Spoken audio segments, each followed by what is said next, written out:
Hello and welcome back to Before Our Friends Die. You are joined, of course, by me, Kavan. Me, Rash. And you were here last week, right? So you know who the guest is this week. It's Dr. Marcella Daye. We spoke to her last week about domestic tourism in the UK and why perhaps only 0.1% of ethnic minorities actually engage in activity. A very fascinating and interesting conversation I fully recommend you check out on Before Our Friends Die here on the akhi&saltfish Digital Network. But for now, you know what we like to do. We like to get someone on, talk about a subject they like, and then we like to ask them these questions to get to know them a little bit more. Who is the real Dr. Marcella Daye? You strip away the research, you strip away the job role, you strip away the history. Who is the woman? And you're going to find out the answer to that on this episode right now. Let's get stuck in. First question I've got for you. So this one throws people off a little bit.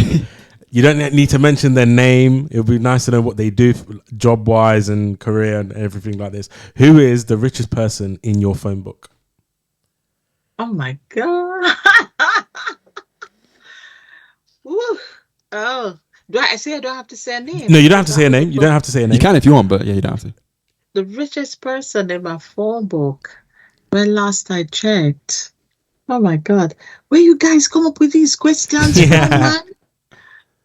We met a billionaire. Well, we didn't meet, but someone that we interviewed knows a billionaire who owns a weed factory or something in like Dubai. That. In Dubai, in the weirdest place ever, weird Dubai, but yeah. So it's just a fun question. I don't know if I'm that well connected. I don't know if that I'm well connected, but I'm going to think of riches in a certain way. If you don't mind me doing it a little different way. Go for it, yeah. I know somebody who is just content with life. And when it comes to the birthday, you don't know what to buy them because they have everything. And just seem to be so fulfilled in a sense.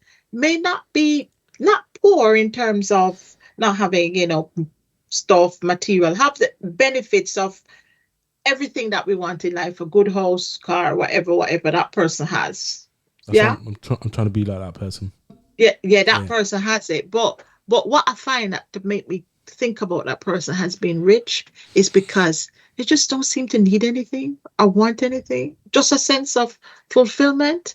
I think that's a hard thing to achieve in life 100%. Because you find that people like, some people are very rich, but when you're around them, they just seem needy. Mm-hmm. Yeah. It's like, and there's just this kind of insatiable need for more or something. I think you're very rich if you can come to a place where, yes, you do have life comforts. Yeah, you do have quality of life. You're content. And I'm thinking of that person. And you know what? That is potentially one of the most deep answers we've had because, like I said, we've heard from people who know billionaires. Professor Jason Arday, his brother is a broker and he knows another broker as well. There's a few other people who mentioned people who have, CFOs, chief financial officers, some real highfalutin roles. However, to mention someone who is content with what they have is rich of the soul, and that, to our listeners, may be the richest person in your phone book. Think about that. Yeah, I would love to be like that. Perfect, isn't it? Second question I've got for you. Who has the most potential that you know? So I think Kavan said his brother. Yeah, my brother and my sister who are trained to be dentists. So I'm looking for some free dental treatment in about 20 years when they, you know what I mean? So I thought I'd give them a little shout out. I want some friend discount. The most potential that you know. Yeah. So I don't need to say who exactly what. I'm just thinking about my nephews. Yeah, some young guys growing up. I think they have just a lot of potential. And I really hope that they're able to realize it because in recent times they've been facing some serious challenges personally. Yeah. And I think part of it is some generational battles they're having. And for me, it's like, if you guys can just get that stuff that's inside you out there, I think I'd have some world changes of our nephews there. Love that. Well, listen, we wish them the best of luck. And you know, it's one of those things. I think potential is sometimes a really frightening thing to have, particularly when you know it and people tell you have potential. I think it can be stifling. It's scary, yeah, it is. Because you don't want to let yourself down, you don't want to let anyone down. But I think a lot of us don't necessarily know, one, how to unlock it, and two, in which direction to place it. You know, direction is so hard when you're full of many devices and many stimuluses that can tell you this is the right way to go, but no, this is the right way to go. There's so many conflicting viewpoints, and sometimes you need to trust your gut. But then some of the things about potential, it depends, because you know I'm a fan. I was like obsessed with Usain Bolt because I'm sprinter, you know, whatever. So I mean, all my sports were Puma, right? That's just it. But I think about Usain Bolt and the fact that whether he maxed out his potential. I don't think he did. Because you don't think he did? No. Yeah, because that's a question to ask. I think he could have gone faster. Because I remember once his coach saying to him, you know, you can be even more, you can go faster than you've ever run, than the times you've had. And you know, they're saying it may take a generation before another generation to beat Bolt's time for the 100 meter. Yeah. And his coach said to him, you can be faster. But then I think there was a point when Usain felt, one, he's getting older. Two, I think he said, the pain to train. Because it takes a lot. You have to eat right. You have to limit whatever. So I think the potential has so much to do how much you're willing to pay the price. You're completely right. I think potential, we look at it sometimes as a one and done thing. Yeah. No. Once you reach your potential, you're just there. You keep pushing. You're the great. No. Potential is a series of failures. It's a series of consistent, you know, eating right, training right, whatever, in whatever your field is. Showing up. And showing up's difficult.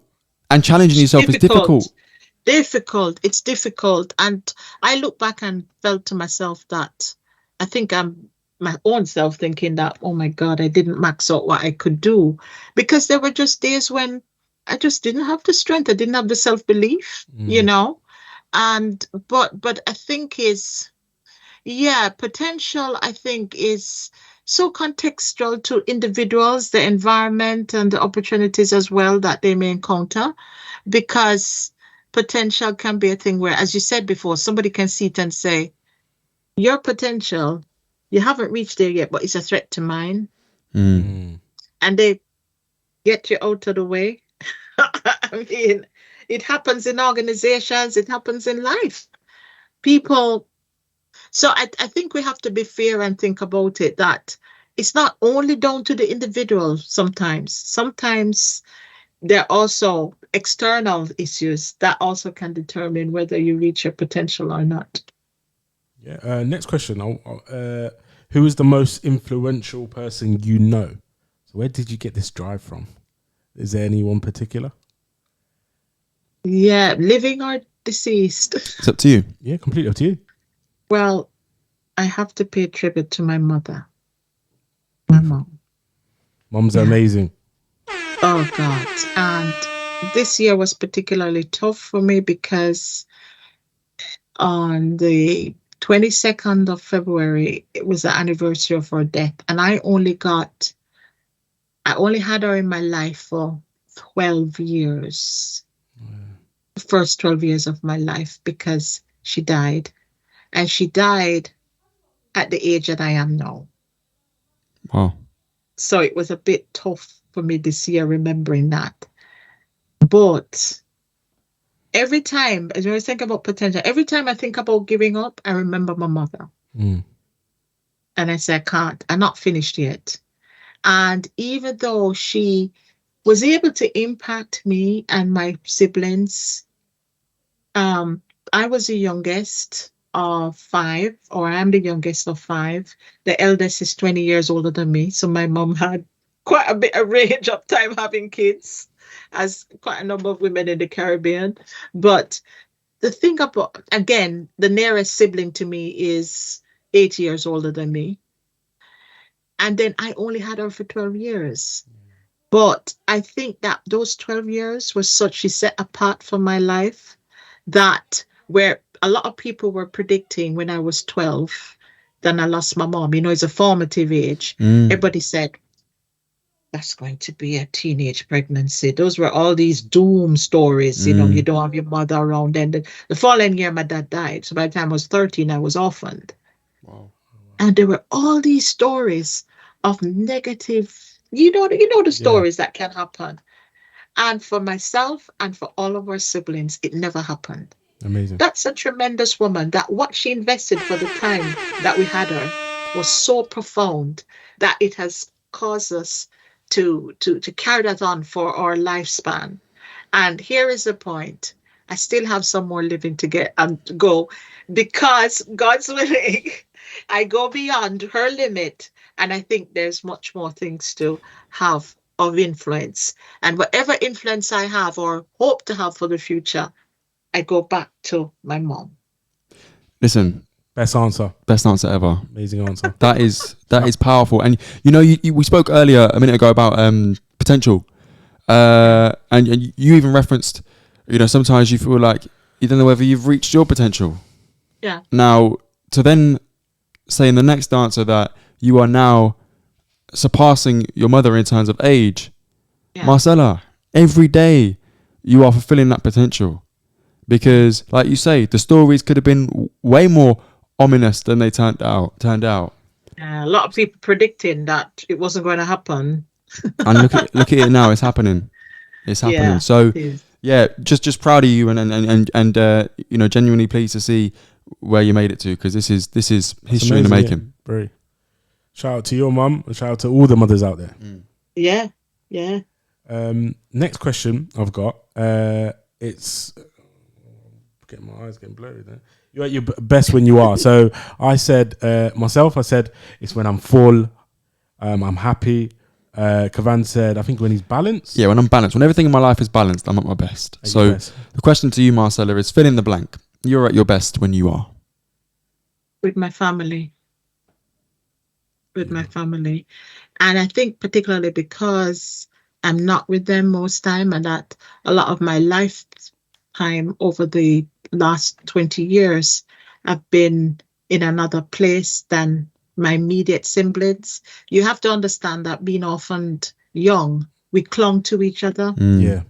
We supported each other. So they have been such a reference point. I think they have been so good to me that it has made me very difficult for me to form my own family of my own, because I'm always comparing every kind of significant other that's trying to, getting into my life, and said, my brother would never say that. Because they really sheltered me. I was baby sister to them. So they put such a high bar for love and affect. I think I'm at best when I'm with them. Another beautiful answer. Next question I've got. One thing you never regret doing.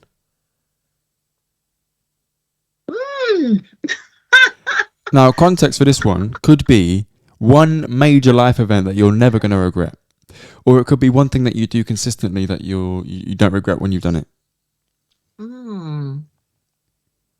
Oh my God. What I have no regrets about. Oh yeah, I tend to be someone, I think I'm kind of plagued with a kind of perfectionist kind of thing. So I'm one of those who, I've written this, I write a blog and I look back at it and say, that sentence. So I tend to be kind of reflecting always with a way to feel that it should have been better. Say the question again to me. One, If you don't mind. one thing you never regret doing. So how did? So what I never regret doing, yeah. What did Well, I never regret in terms of my decisions in terms of my own faith, and some of the decisions I've had to make concerning my faith.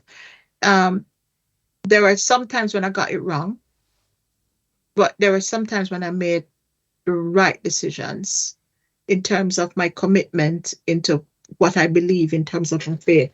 And for that, I don't think I would have any regrets. I don't think I have any regrets as well in recent times to put it in a little more context. So that's fundamental. Yeah. That's the premier one. But then there's some other things that I don't have any regret. If you don't mind me kind Go of for it. Yeah, go mentioning for it, yeah. another one, which is my work now in terms of race equality activism. Mm-hmm. It is brutal. It's tiring. And at times I'm saying, what the heck? But you know what? No regrets. If I had to do it again, I'll do it again. And I don't think that chapter, I've finished writing it, you know, in terms of my race activism, race equality activism. I don't have, people say when you're going to that, you're going into for career suicide. Some people have said that, you know. I remember I was in a training session for chairs of BAME, or what they call BAME, or ethnic minority networks. And somebody said, if you take on this role, you know you're committing career suicide. Well, no regrets. Where do you see yourself in 5 years? Hopefully alive and 3 stones lighter, because I'm fighting. And I maintain it, because the last time I did a real weight drop, it lasted for about 2 years. I maintained it, and then no, I love my food, my akhi&saltfish. Ooh. You know what? Maybe that is an episode we can pick up on, actually. That might be of interest to you, talking about health, well-being, fitness, and how to maintain some of the changes we make in our lives. I'll look into that. Ooh, and the last question we've got on here is, what would you tell, advice would you give to yourself 10 years ago? 10 years ago. Advice I give to myself 10 years ago Yeah. was when I was perhaps not have chosen the place that I moved to, because it's coming around to 10 years. I made a career shift, institutional shift. Oh, perhaps not the move to make, because I do, if you talk about we have no regrets, I think in some respect, I think I have some regrets with that, because I've perhaps been disappointed in that decision. But what advice I would give myself 10 years ago is be more consistent, Mm-hmm. and don't give up so easily. Don't hide. I think there are points where I think I like to be, I felt there was some merit in being a wallflower. Can you explain that? Being a wallflower is step away. It's not worth it. You know, that was my kind of attitude. I'm not a person who want to be on a public stage. I'm not a person who promote myself, and I think I should have done a bit more. Even though I was trained in public relations and marketing and publicity and all of that, I always thought it was something that you do for somebody else, or you do for an organization, because that was my training when I worked in tourism. You promote the big picture, you promote Jamaica, you publicize. So I'm always, even though you see my work, I'm always like putting people on platforms, but I never do it for myself. And I think I perhaps should have done that, because when you get to a position of influence, you're better equipped and able to help others. Much of the limitation I experience now is because I don't have the power, I don't have the resources, and it's frustrating. And I take responsibility for that, because if I'd seen myself in that and made a clear plan of action, you know what I'm saying? Be more consistent, be more focused, to say, and committed in a sense to the cause, to say, in the promoting of stuff, remember yourself. It's just now I'm kind of doing it. Just now I'm kind of realizing that it's important to have my voice heard, to presence myself a bit more, because then you open up more opportunities to get platforms. And I'm realizing that I have a voice that can be of value to others. And I have to have that sort of impact, have that sort of influence, to really make a difference, positive difference to other people's lives. So that's what I should have been telling myself 10 years ago. 10 years ago, I think I was just looking, where can I find a safe place just to get myself settled down so I can survive? That was it. Just find a little niche and, don't trouble anybody. Nobody don't trouble you. It may not seem to be no, but that was me up to 10 years ago. But now I think I'm coming to a point where I'm realizing that I have to step forward and stand up and get that level of, build that credibility, get that level of impact, get to a position where I can have a positive impact for change. And I should have been more prepared, I think, 10 years ago for where I'm at now. Hope that makes sense. Or I'm seeing the pieces of the jigsaw coming together. And in the previous question, you mentioned about your faith being your utmost thing that you don't regret following. And the only thing I can add to that here in your latest answer is employ some of that faith in yourself. Because I can certainly attest to the idea that when you use your voice to empower and uplift others, it adds value. Rachel, could you do me a favor? Could you just reach left and grab that trophy with the stones in it, right? Just there. Thank you. Yeah, so what this is the Gem Award that yourself and Gavin from the Gem Staff Network gave me, showing your faith and value, thank you, in me. Yeah. And when you used your voice to say, you know what, we appreciate the work you're doing, for me, that lit a fire in me. So your words have power. Your words have power. Yes. And look where we are now, a year on down the line. This platform's got 60 plus episodes out there publicly. We're having the conversations we want to have, really pushing the narrative forward. And that wouldn't have been the case without the support of people like yourself. So your voice is powerful. I just encourage you to have that faith in yourself and keep using it. Thank you. Thank you so much. And you guys are inspiring. It was a wonderful session chatting with you guys today. And as you know, Kevin, I'm just always wanting to be around generations such as yourself. I don't see the demographic divide, because that's what keeps me, enthused. Youth inspire me. People that already have experience, but yes, sometimes I know, sometimes it's not that we want to constrain you or limit you, but it's just kind of saying, okay, I'm listening to you, I'm hearing you as well. And to know that you do influence me as well, that you have a great influence, and that I listen. And I do go to, as I said to the students sometimes, it's not just in this environment, it's not just me teaching you, it's me learning from you as well. And even by your questions, you give me an opportunity to also learn. And it's not I'm being idealistic, it is a fact that I have to, as I feel, as part of my mandate and as part of my own professional development and interaction, give value and room to what you have to say. So for me, it's very important that I listen and take on board your ideas, your aspirations, and how you see the world. I appreciate it. And there we have it. Before Our Friends Die, the podcast on the akhi&saltfish Digital Network. This has been the episode where we get to know Dr. Marcella Daye, who featured in last week's episode discussing UK domestic tourism for ethnic minorities. We again encourage you to check it out. It's a fascinating discussion. Listen, if you want to follow us on social media, we are available on Instagram at Before Our Friends Die Pod and at akhi&saltfish on Twitter too. Make sure if you've got TikTok, you hit us up over there at akhi&saltfish. And finally, if you want to get in touch with us, please email akhi&saltfish@gmail.com. All Marcella's details will be below in the description.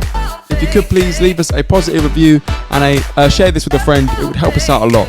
Thank you so much. Take care and goodbye. Thank you, Marcella. Yeah. Appreciate it. Thank you.